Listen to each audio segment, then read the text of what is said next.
Broadcasting live from the Business Radio X studios in Denver, Colorado, it's time for Franchise Bible Coach Radio. Now, here are your hosts. All right, Franchise Bible Coach listeners, this is Rick and Rob here for you on the Franchise Bible Coach Radio podcast with Rick and Rob. And we have some exciting news and some exciting new techniques and things in this week, being week 8, which is the technology-enabled franchise. And we have a great guest that Rob is going to tell us more about here in just a second, Mayumi Young, and she has an amazing franchise and has done more with technology than just about anyone I've seen in the franchise business. So very excited to introduce our guest today. And when you look at the articles and the podcast and the coaching session and all of the goodies that come together for this week, really take the time to get into it and learn all the different angles of this subject, because technology is part of everybody's business these days. And we really have the opportunity to use technology to leverage more efficiencies and more profitability. So with that in mind, welcome to week 8. And I'd like to turn it over to Rob Ganley, my co-host, and he's going to introduce our guest. We'll get right into it. Hey, Rob. Hey, Rick. Thank you for that handover. And welcome, Mayumi. Welcome to the show today. We're going to talk a little bit about technology-enabled franchise with Mayumi, but I wanted to give you a little bit of a background, but not to steal her thunder. I'm going to have her talk a little bit about her business in just a moment. But she has been a CPA for over 25 years. She's the founder and CEO of 3 mission-driven, tech-enabled service companies, including CPA Moms, which we're going to talk a little bit about today. You know, CPA Moms is like the eHarmony of the accounting world. It specializes in careful selection and screening of experienced professional CPAs. They find, screen, and test CPAs that are moms and connect them to entrepreneurs looking for affordable bookkeeping, accounting, and tax solutions nationwide. And as a socially innovative franchise model, they're committed to reconnecting families and building virtual CPA practices nationwide. And to fulfill on that vision, Mayumi has spent the last 12 years building a proprietary digital ecosystem that we're going to talk more about now, that offers a variety of solutions that enable CPAs the flexibility needed to have a career and a family at the same time. So with that said, Mayumi, welcome to the show. Thank you. Excited to be here. You're welcome. You're welcome. And if you could maybe elaborate a little bit on that, tell us a little bit about how CPA Moms became a brand and what led up to that over these years. Perfect. The primary place to start the story, I think, comes back way long before CPA Moms was even conceived. And that started with my mom. And I share this story very briefly just because I think it's really important for every brand to understand how important the enterprise promise or the why is for why we continue to do what we do and what motivates us to continue through all the challenging times that we face. And I will say very simply that the motivation for CPA Moms was my mom. Her name is Mineko. She was born in Japan. When she was young, her father died and she was left to quit the school in the 8th grade to take care of her siblings.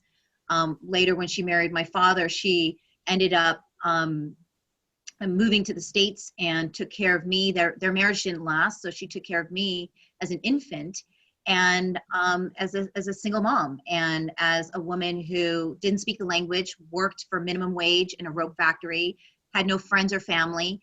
And I literally went my whole life without literally needing anything. I never went without. When it was time for me to get new shoes for school, she bought me new ones and wore my old ones. And that's the power of mother. And I think there was an opportunity for me to create something that would have a massive impact, positive social impact in the world. It wasn't just another accounting firm that really, that created, did some social good in the world.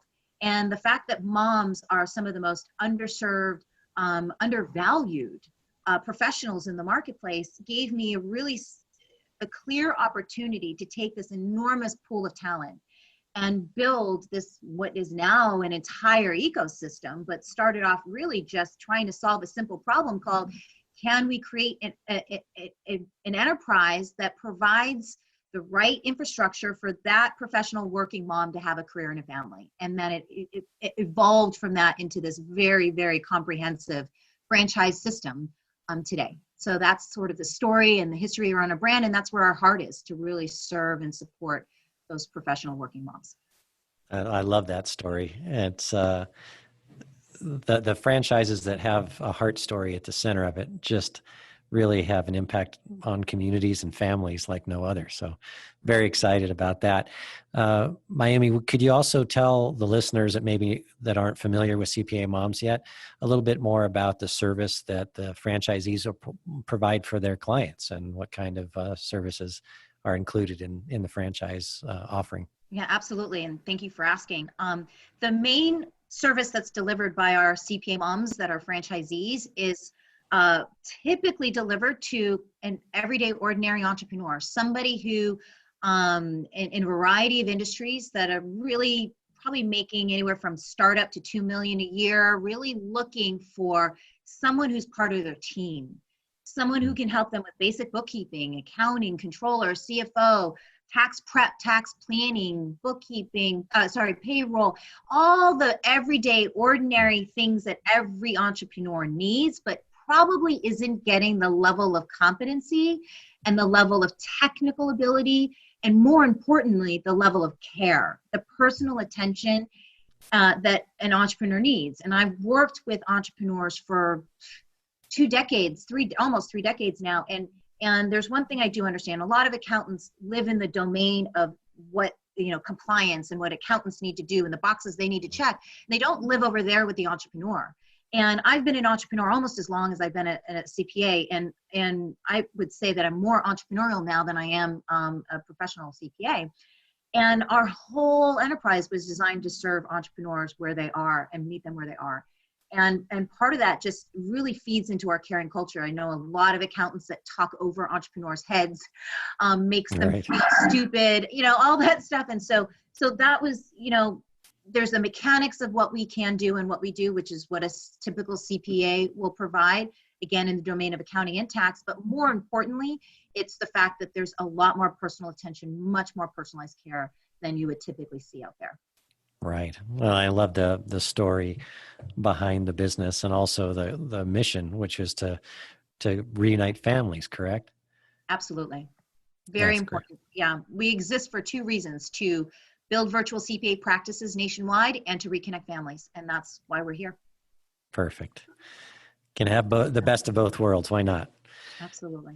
And this week, the theme is technology-enabled franchises. And like I said at the beginning, you've done some amazing things with technology, some that I've not seen in the franchise industry before. So right now, going through the COVID-19 pandemic, people are learning how to use technology like probably no other time in history. So this is an amazing time for CPA moms to really grow, I would imagine, and also share your technology with business owners. So tell me more about how COVID-19 has impacted your business and what kind of technologies are part and parcel with your business model that were there before, and also things you predict will be a part of it in the future. Yeah, another great question. So I would say first and foremost, the 3 business ventures that I have created in addition to CPA Moms over the last 20 years, all of them would have been 100% virtual.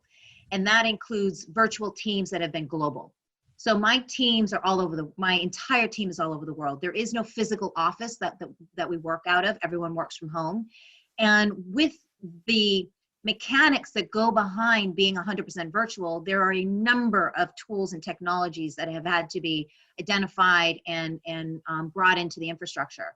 So because for the last 20 years, I've been 100% virtual, my teams have been virtual, when COVID-19 happened, the actual impact to us was virtually non-existent from the technology and infrastructure perspective, except to say that everyone doing yoga, taking pictures of their dog, just everything that people were doing on Zoom that they weren't doing before, slow down a lot of the technology and create, glitches that didn't exist. A lot of tech solutions have had to upgrade for more privacy controls and things of that nature, which do create interruptions in our everyday in terms of, realigning to the new standards that are provided by the tools. But at any given point in time, we probably have anywhere from 30 different tools that we have put together that help us run our virtual business.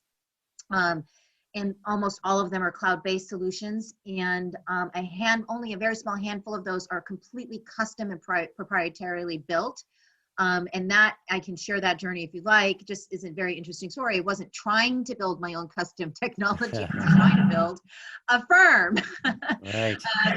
something that would serve a service company. And I realized that I couldn't do what I really wanted to do without enabling that service business with technology. And that's why we consider ourselves to be a tech-enabled service company or tech-enabled franchise. And I think that's, if there's something incredibly critical for every service company that exists today, that if you aren't able to say that you're a tech-enabled service company, there's some real concern for what the future looks like, COVID or no COVID.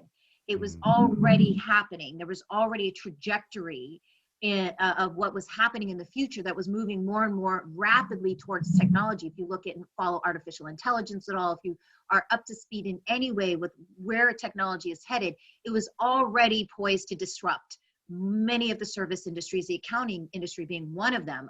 There was a great study done by, I think they're called the Future of Jobs report in 2018, where they listed 10 job specific or industries that were going to be impacted by technology. This is pre-COVID, clearly. And 4 out of those 10 are in the accounting space. And so, the reality is technology is happening faster, and the bell curve on that, we're now on the exponential growth curve there. And what COVID did was it didn't change the trajectory. It was already happening. We were already going in this direction. It just put rocket fuel on it, and it just sped it all up. So now if you were thinking about it and considering it, now it's not really even an option to be relevant, to be someone who can stay the course and last the next 5, 10, 20 years. If you're not adding tech enabled to the front of your business and then integrating all that infrastructure in to be able to be virtual if you need to, then we have some very serious concerns. And that includes what you would consider to be purely brick and mortar. I don't think any company should be thinking of itself purely as brick and mortar, even if that's the dominant way to deliver the service. There's always a way to be in both parallel universes at the same time. And I think now is the time to start thinking innovatively about it. And I'll add one other last piece on this, and that is, I think one of the things I consider myself to be a social innovator, and the innovator part of the conversation is I never take anything at face value. Nothing is ever, this is the way it is because it's been this way for 20 years. I'm always challenging.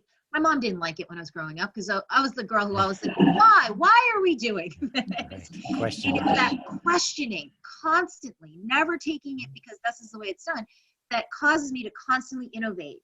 And so COVID-19 presented us with a unique opportunity for growth, a unique opportunity to generate more franchise opportunities that may not have been as attractive, a year ago. I think they would have still been attractive, but I just think it created more opportunity, not less, but only because we were infrastructurally already prepared for what happened with COVID, and probably for no other, that was the primary reason. Yeah, we bring up technology with every interview because it's that important, right? The impact of it, and certainly you're right? Isn't that what it did? The virus said, well, anyone who's been procrastinating or thinking about it, it's now you have to find a way with certain things. And so that is true. I mean, anyone who's been ahead of the curve here probably feels like, well, at least we did that. At least we had that ready to go. Is there a particular part of your technology that you're saying, I'm glad we had that in place? Is there something you could point to that kind of, because of the virus, it kind of felt like you were just keeping the stride and it didn't really impact you because you had a certain technology in place? Yeah, I would say all of it. I mean, we've been Zoom users long before they were much, I mean, Zoom was our third iteration. I was starting with virtual conferencing back when you had to pay $1 a minute per person. There was no video, there was no recording. You know, it was all phone. And so we've been at this, like I said, 100% virtual for a really long time. And so we're on iteration number whatever, 10 of video conferencing systems. So everyone's like, oh, Zoom's the next best thing. Now, the mistake I made is I didn't buy Zoom stock when it went public. Right. I didn't, you're right. We're all But kicking I would say- ourselves for that one. Yeah, I mean, all of us. And, you know, the reality is all of it. The key to technology isn't any one piece. There's no one technology that's ever the solution for everything. Right. It's how they all work together. It's a very holistic, integrated approach. And Rob, you're a tech expert. You understand this intimately. There's no one shoe fits all. And anytime you try to find that, you're going to spin your wheels and be frustrated and angry most of the time. So why 20, 30 platforms? Because they all do their own unique piece, and it's how you put them together that really matters. And so I would say what I care most about is I would say bar none is our custom technology, but then beyond that is how we can communicate. Because I think that's where things got really, you know, when you got stuck at home and you had a quarantine, you know, the first thing I told anybody in our industry that was brick and mortar still, I said, get yourself set up with the technology, the multiple monitors, set yourself up. We had some people at private servers in their physical office, but nothing at home. Like, you've got to get so you can work anywhere, because the quarantines are happening. And I gave that, I had a one-on-one, one of my CPAs is getting one-on-one coaching. And I told her that because she works out of an office, and she's like, thank God, thank you for saying that. I appreciate that you gave me that warning, you know. But our custom technology is what I most love, and why I love it is because, well, aside from the 12-year investment that we made into what was really just supposed to be automated reporting to solve an internal problem. It was never supposed to be a franchise system, but it evolved into that, and I love it because of the level of customization and integration. And I will tell you, anywhere, I will always say, anywhere you can get something off the shelf, that is absolutely the first place to go, because building something and maintaining a custom set, you now entered a technology company. You are now in a completely different business. And if you don't have the team, and you don't have the funds, and you don't have the infrastructure to maintain and update your custom technology, just walk away, avoid it with a 10-foot pole. Just don't do it. I tried. I've invested in multiple, dropped 20 grand on one platform I had for 2 months, and realized it was going to cost me another $100,000 to customize it to do what I needed. So I just dumped it in 2 months. Who throws $20,000 down the toilet in 2 months? Because I was going to pay 20 grand a year just to maintain this platform. That's how valuable it is to have the right technology. And I threw it out because I literally couldn't do what I needed it to do. And just the fact that it's all fully integrated, it's all custom to our franchise, was what I just call the holy grail right now. Because without that, I would have to have team to do 80% of its functions. It's just, so if you try to take any of my technology away, there'd be a fight. I want it all. It's all there for a reason. And it all works together in harmony with everything else. It does, and that is why, you know, I know we often talk to our clients about the same idea, the same mindset that you're sharing right now. One that is flexible, one that is always seeking to improve, one that is understanding its pieces. It's a jigsaw puzzle. Finding the right solution it'll take a little time, but it's worth the investment, because once you get there, then you have something you can build upon and scale upon, which is where you're at now with this great company and brand, right? Is you have that ability, and all that hard work, right? You could save other people that hard work and pain, right? Because it isn't that easy to get to without the time and effort, right? So very good, very good. Rick, any thoughts on that? Yeah, that's one of the benefits of purchasing a franchise, is that you get to adopt the system that the franchisor has created, and avoid a lot of the expenses and even some of the mistakes that the franchisors made over the years, right? Because you're getting on the fast track with a franchise, and all those 12 years of hard work were all an investment that makes the franchise system even better for the franchise owners that get to buy into the brand and adopt those resources right away. 100% agreed. And for those that are thinking about getting a franchise, I would say if you want a multiple or an equation, I would say, given my personal experience in founding 3 companies from scratch, including this one, I would say that for every $1 million that a franchisor spends to build the technology, the infrastructure, the model, everything that we teach, everything that we provide, for every $1 million, it's maybe $1 spent by the franchisee.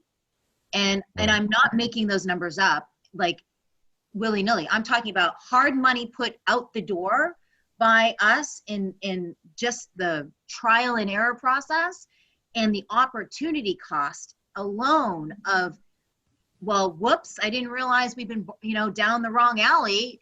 That just cost me all this opportunity in business because I wasted a year of my time barking up the wrong tree. So if you put that together, there's no question it's a 1,000,000-to-1 ratio of what a franchisor invests in versus what a franchisee invests in for the same resources and output. Yeah, the story I always used to tell was when you have if I want to go from Denver to Colorado Springs, I can get a ticket on a train, or I can build the train, lay the tracks, hire everybody, and drive the very expensive train down there myself. But it's much easier for me to buy a ticket. Beautiful. And that's really what the franchisees are doing, is they're buying a ticket on your train. I also liked, Mayumi, when you were talking about the technology enabled. I was at a conference a couple of years ago, and I was talking to one of the old codgers in the franchise industry. I won't mention his name, but he was in the fast food industry. And we were talking about technology and the difference between technology friendly and technology enabled. And we were talking about especially appealing to the millennial generation, because we need the younger generation to come in and participate in the franchise industry, or we won't have a franchise industry. And he was so funny because he says, we're tech friendly because we have Wi-Fi in the lobby. and I said, yeah, that was pretty cutting edge, maybe 15 years ago or something, right? But anyway, so yeah, the difference between technology enabled and technology friendly. And the way I've always said it is technology friendly, you have it in a mobile app or something like that. Technology enabled to me means that the business is kind of part and parcel with the technology, that everything that you do is somehow touched by the technology, and it works with my litmus test that we talk about in the Franchise Bible Coach strategy, which is the technology has to make the humans more profitable and more efficient. And that's what technology should do for a business. I love that analogy. I'm going to have to borrow that one. It's so clear and powerful because, and I'll say this is really, really important, that when you are looking at enabling your business, one fear that exists out there in the marketplace is that you'll get rid of jobs. And a technology done right will 100% replace labor force. And we want that. That's good. We should welcome that. But I'm also very much about being a job creator. Mm-hmm. And one of the main values of being a franchisor and a franchisee is that you become a job creator. We're just, as a franchisor, we create job creators. Right. And so how can you adopt technology and still be looking to be a value add to the job market, especially now? And this is where the marriage of that old school thinking, right? Because there are a lot of people who are just not wanting to adopt technology. And I have some of those sort of traditional values still embedded in me. But I have it where it's a high touch, high tech combination. Mm-hmm. It's not one or the other. And I think when you hear the conversation about with that perhaps more mature person that thought tech friendly meant Wi-Fi, there's probably a philosophy or a belief that has them not adopt technology. And that belief is, I don't want to lose connection to my customer. I don't want to replace my employees and their jobs. I want to be part of the solution, not part of the problem. And I want to maintain some of that really beautiful traditional American, just what our whole country exists for, right? Mhm. The American opportunity. And I want all that, but it's not an either or for me. In the minute it's got to be all tech and no people, and you're in that phone tree talking to whatever computer trying to hit 0 to get to a human, versus I'm never going to adopt technology beyond Wi-Fi or mobile app. I mean, either one of those ends of the paradigm are obsolete. And the reality is, how do you create high touch and high tech? And the key for us is that we embody in our culture, and I think culture is an extremely important part of franchise development, and Rick can speak probably for the next 10 years on this one topic, is, we have a culture of care. And with that culture of care means that we have a need for high touch. So yes, our technology replaced a lot of things that machines can do. And quite honestly, everything a machine can do, I want a machine to do. I will constantly create efficiencies, create automation. If machine can do it better, I want the machine to do it. And that, by the way, even includes the actual accounting and tax services themselves. Now, you might be thinking I'm absolutely bananas saying that, launching an accounting and tax franchise. But if you think about it, there's still a need for an advisor. There's still a need for strategy. There's still a need for analysis. And a human is going to do that better than a machine. But putting data together into a QuickBook file, putting a tax return together, there's already AI that's going to be doing that better than humans. So we want to adopt that technology or build it ourselves or partner with companies that are doing it, and have our professionals do the high touch strategic advisory thinkings that a human does better. So this is where innovating your business comes in. So don't be afraid of the technology, embrace it and love your people at the same time, and find a way where your people can be in service and using their highest and best skills. This is called this brain. This brain is the most beautiful machine, the most sophisticated machine on the planet. And so anyway, so I'm sorry, I just had to pick up on what you said. It was so juicy. I had to keep going. Oh no, that's great. And I want Rob to kind of circle in on that too, being the tech guy in the group here. But artificial intelligence is what AI stands for listeners that maybe heard that and didn't understand it. But yeah, AI is going to be a big deal in the future. Robotics, there's all kinds of things in that space. And something to really think about, folks, is you can either be terrified of technology or you could embrace it and make it part of your business ethos. And it can be very impactful for your business one way or the other. And you don't want to get left behind. And they're saying that technology is doubling faster than it did even a year and a half, 2 years ago. And so we're going to see more technology happen in the next few years than we've ever seen in history. And so if you're terrified of technology and you just drop anchor and don't adapt, your business can get left out or left behind.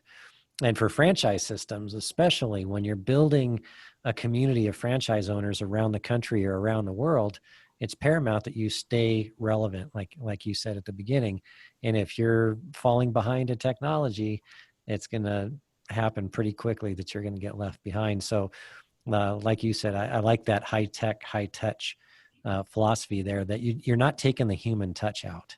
You're using technology to do some of that repetitive, automated thing that computers can do, so that you can spend more time with your clients one-on-one, making sure, nurturing, taking care of them, correct? Absolutely. So Rob, what do you think about that with AI and robotics and all the other technologies you see? Yeah, no, I think it's a very interesting situation.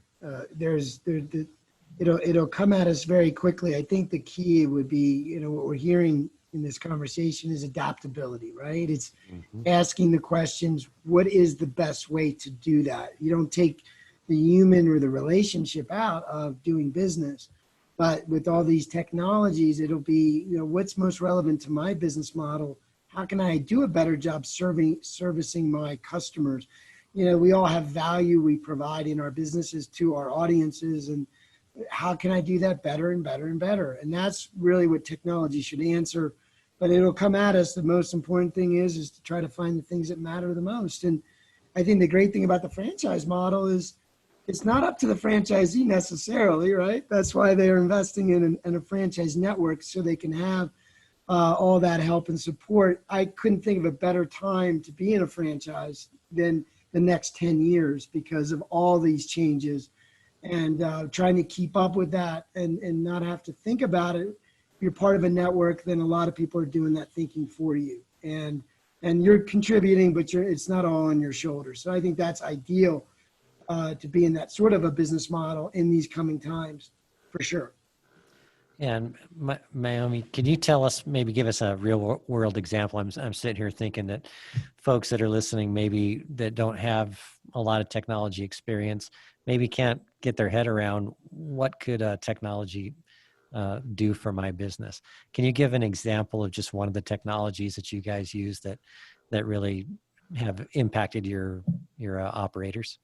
Yes.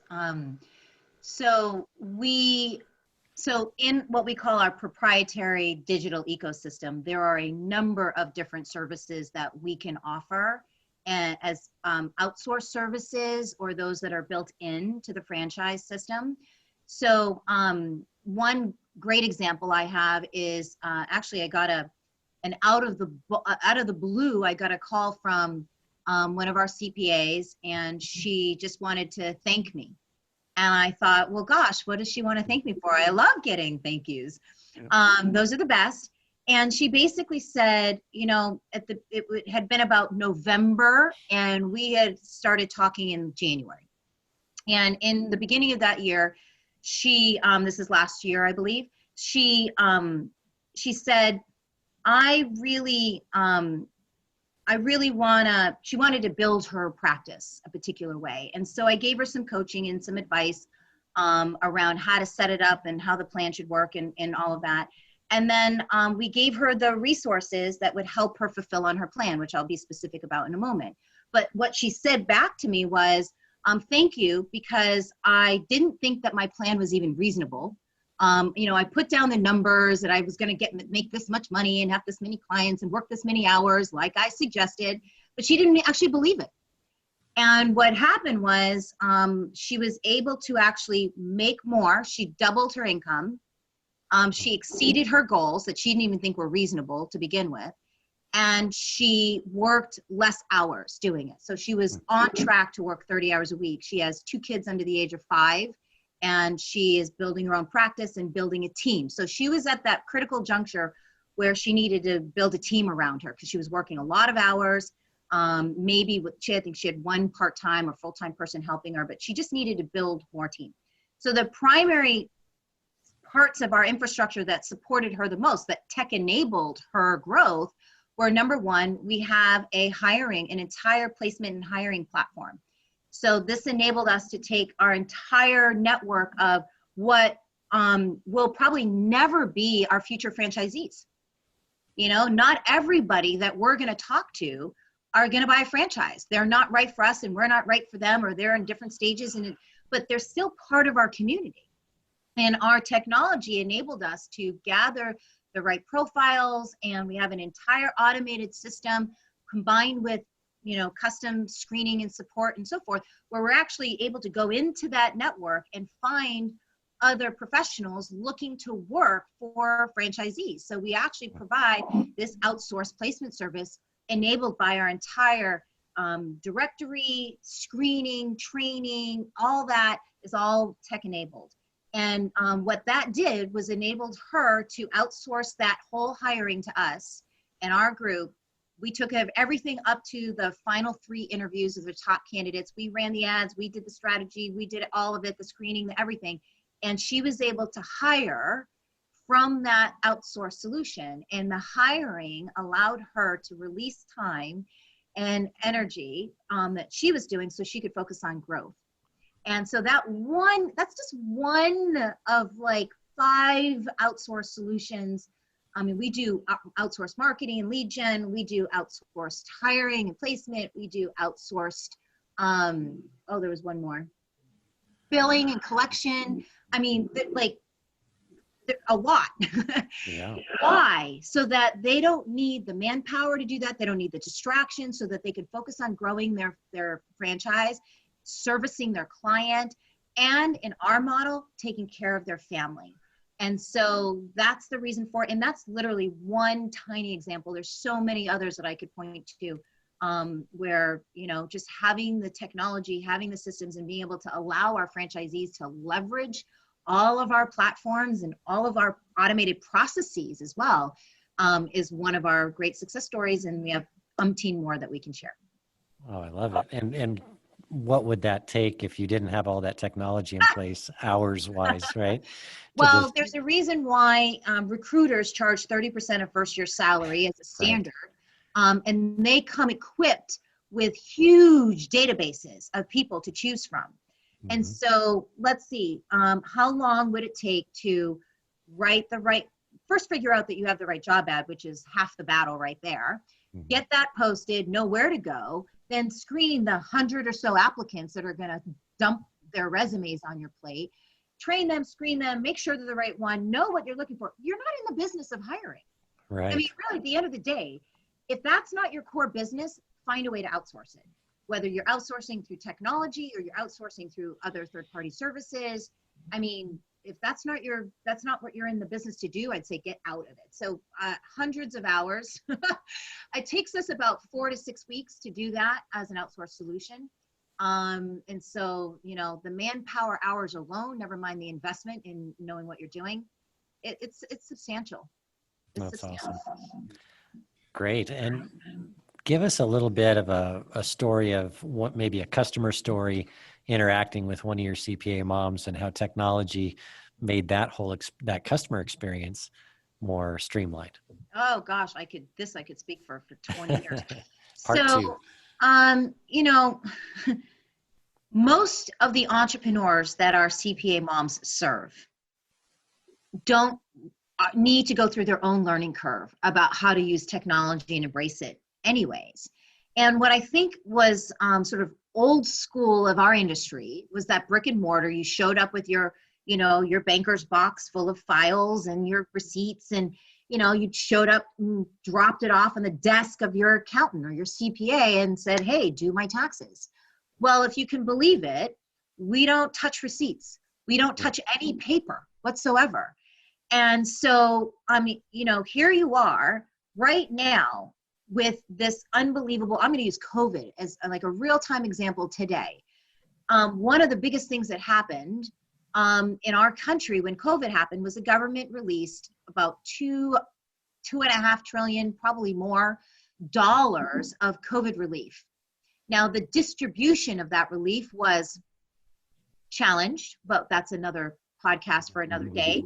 But what happened was entrepreneurs that wanted access to that relief capital had to apply for it. And they had to understand the application process and pull together, in essence, documents that you would put in for a loan.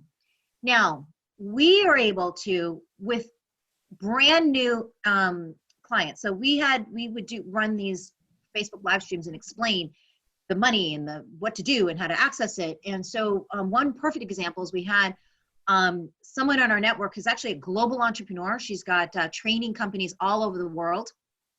She wanted to apply for COVID, but didn't really understand how to do it. Has an accountant, has a CPA on her team, and yet came to us, listened to our live stream, worked with one of our CPAs, and within about a week, had gotten approved for the PPP, which was the payroll protection program, approved for that when most people were scrambling, couldn't get their applications in, couldn't get approved. She got them in, she got it done. And that was because all the technology that sat behind the process was so streamlined and so clear, it gave someone who was a complete stranger one day the ability to deliver everything that needed to be delivered instantly, so that the applications could be delivered through the banks through technology. And all of that was two people who were all on video, never were in the same physical space because we're quarantined, right? And none of that would have happened if the if the CPA didn't have the right infrastructure to service and deliver that service through technology, and the client, the entrepreneur, couldn't deliver what she needed to deliver back to the CPA. And I have for years been saying, entrepreneurs, you've got to go digital, you've got to go digital. And there's resistance and resistance and resistance. And now those who resisted probably missed their window on that valuable free, and it's not free because we pay taxpayer dollars, but that money was for our entrepreneurs. And so many people didn't get it because they didn't have the capacity to do things at speed. Technology accelerates everything. So speed was of the essence. That money was gone in days. Trillions of dollars was gone in days. And the entrepreneurs who needed it the most didn't get it because they didn't have the technology. And the accountants that they work with didn't have the technology. And so it's just a shame. And I never want to see that happen again. And you know, technology can be a tool or it can be a weapon of destruction if you don't know how to use it right. And this was one of the times where it was absolutely a tool. And I just wish more entrepreneurs had access to it, and more accountants did, to be able to get the money distributed faster to the people who needed it the most. Very good. Well, I like how you said it could be a weapon or it could be an amazing tool. We're seeing a lot of people struggling through this crisis and a lot of innovation that's coming out of it, which is fabulous. And we're seeing a lot of people doing amazing things to fight. And that's why we call it the Fight for Your Franchise Challenge. And we're very excited to have you join our family in the effort here. So Rob, before we go, I know we're getting close to the end of the show. Is there any other questions you have?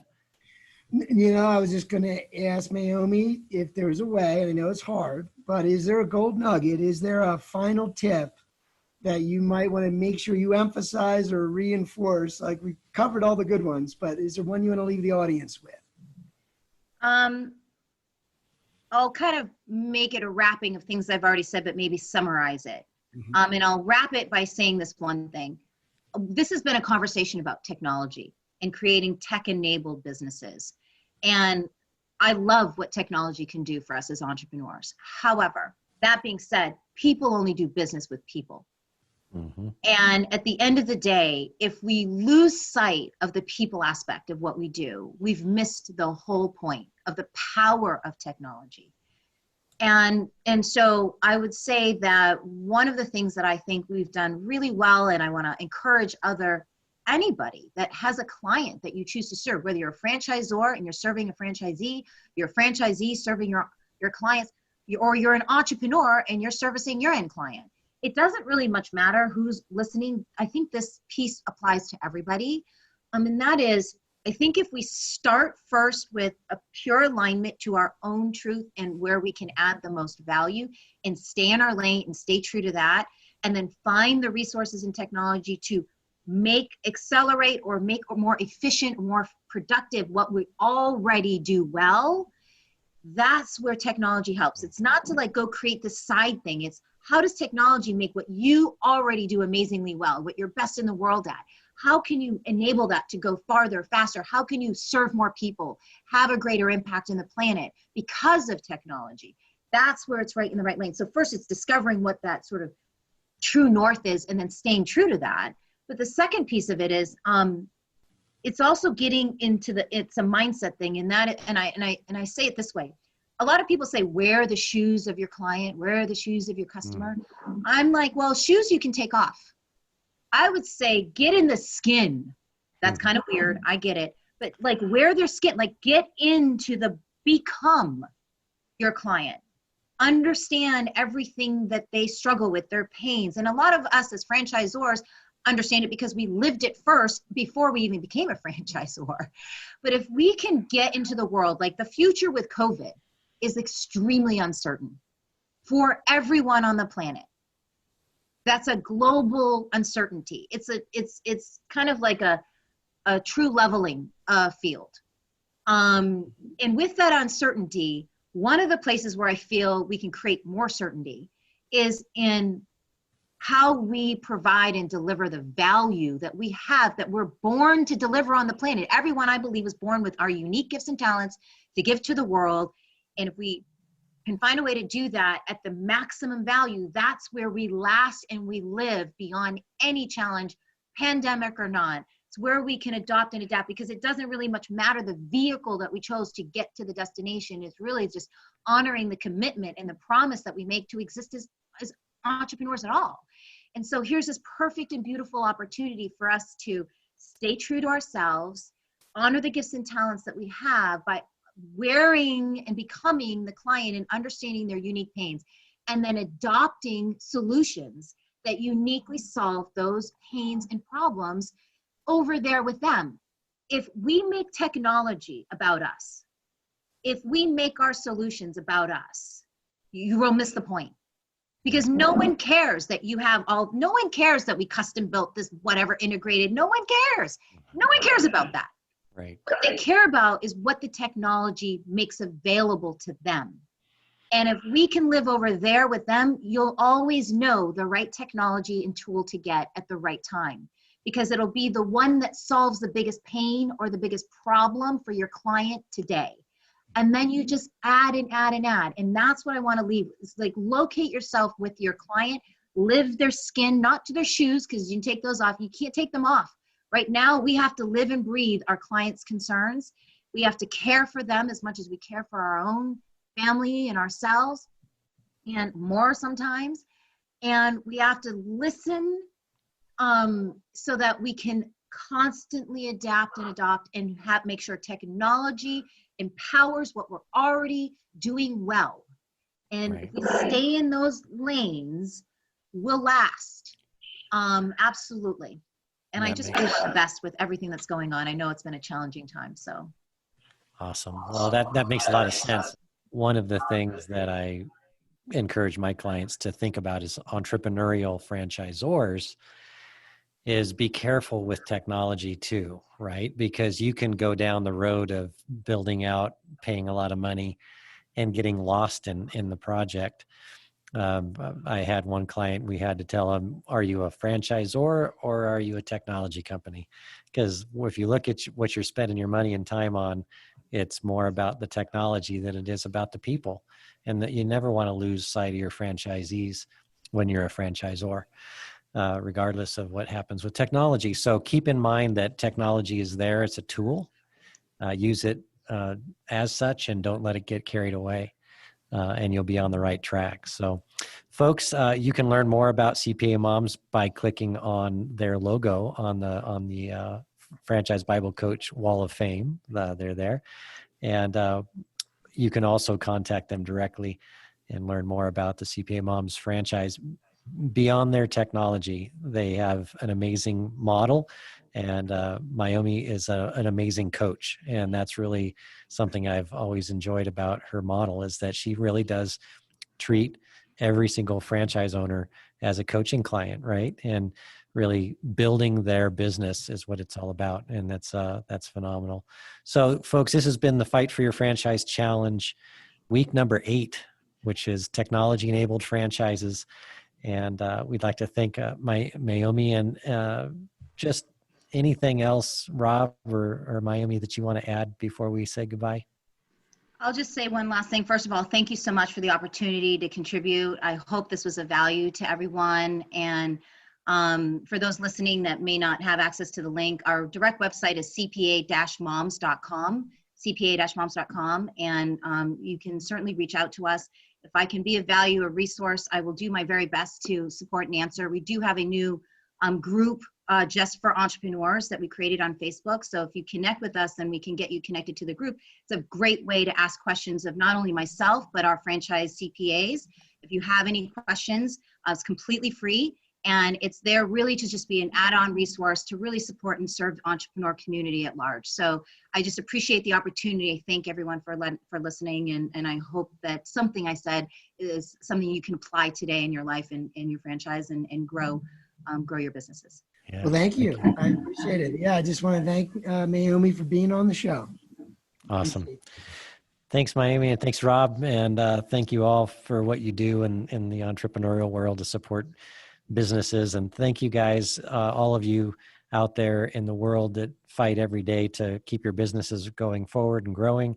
in employing people and coming up with innovative ideas to not only survive, but to thrive as franchise organizations, both franchisors and franchisees.